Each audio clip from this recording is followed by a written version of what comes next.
পটুয়াখালীতে মায়ের স্বপ্ন পূরণে হেলিকপ্টার যোগে বাড়িতে ফিরলেন প্রবাসী মোহাম্মদ আউয়াল মৃধা। বিস্তারিত থাকছে মোহাম্মদ জসিম উদ্দিনের প্রতিবেদনে। পটুয়াখালীর দশমিনা উপজেলার বেতাগী সানকিপুর ইউনিয়নের রামবল্লভ গ্রামে উৎসব মুখর এক ইতিহাস গড়ল দীর্ঘ ২২ বছর মালয়েশিয়ায় প্রবাসী আউয়াল মৃধা।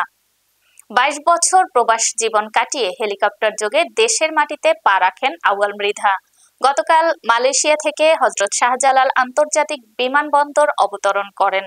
পরে ঢাকা থেকে সরাসরি হেলিকপ্টারে করে নিজ বাড়ির আঙিনায় মাকে দেয়া প্রতিশ্রুতি পূরণ করেন। হেলিকপ্টার অবতরণের মুহূর্তে চারপাশে তৈরি হয় চাঞ্চল্য, গ্রাম জুড়ে ছড়িয়ে পড়ে আনন্দের ঢেউ। স্থানীয় ইউপি সদস্য অসীম মেলাকার সহ গ্রামের শত শত মানুষ ফুলের তোড়া আর আত্মীয়তার উষ্ণতায় বরণ করে নেন এই সফল প্রবাসীকে। আবেগ ভরা কণ্ঠে আউয়াল মৃধা জানান, মায়ের ইচ্ছে ছিল ছেলে একদিন বড় হয়ে কিছু করবে, সবাইকে সম্মান এনে দিবে। সেই মায়ের প্রতি শ্রদ্ধা জানাতেই সফল হয়ে আজ হেলিকপ্টারে বাড়ি ফেরা। আউয়াল মৃধা জানান, তার ব্যস্ততা সত্ত্বেও তাড়াহুড়ো করে আসতে হয়েছে, কারণ আগামী ১৫ ডিসেম্বর নিজের বাড়িতে অনুষ্ঠিত হবে আমির হামজা কুষ্টিয়া হুজুরের মাহফিল। শুধু ব্যক্তিগত স্বপ্ন নয়, গ্রামের উন্নয়নেও অবদান রাখতে চান তিনি। তার বাড়িতে মসজিদের পাশাপাশি একটি মাদ্রাসা, এতিমখানা ও লিল্লা বোর্ডিং নির্মাণের উদ্যোগ নিয়েছেন আউয়াল মৃধা। তিনি আরো বলেন, আমি কোনো রাজনীতি করি না এবং রাজনীতি করার কোনো ইচ্ছেও নেই।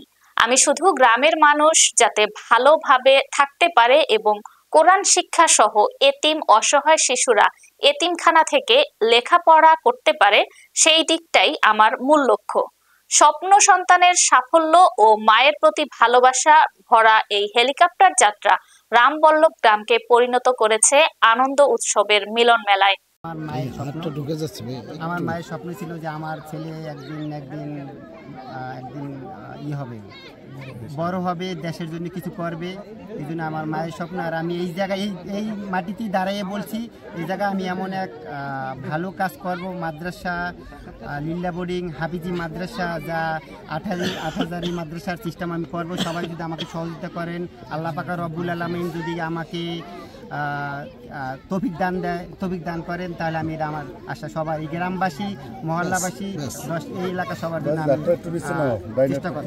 না, আমি একটা কথা বলবো, আমার এই দেশের, আমি এই দেশের সন্তান। আমি কোনো কূটনীতি বা আমি কোনো কিছুর ভিতরে, রাজনীতির ভিতরে জড়িত না। আমার একটাই দাবি আমার সবার কাছে, যেদিনকে আমি মারা যাব সেদিনকে যেন আমার লাশটা সবাই দাফন দিতে আসে।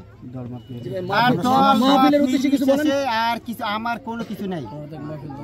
মাহফিল আমাদের ১৫ই ডিসেম্বর বিখ্যাত আমির হামজা হুজুর আসবে, সবাই মাহফিলে থাকবেন। আমি এই উদ্দেশ্যে আসছি, আপনারা আমার পক্ষে সবার আমন্ত্রিত।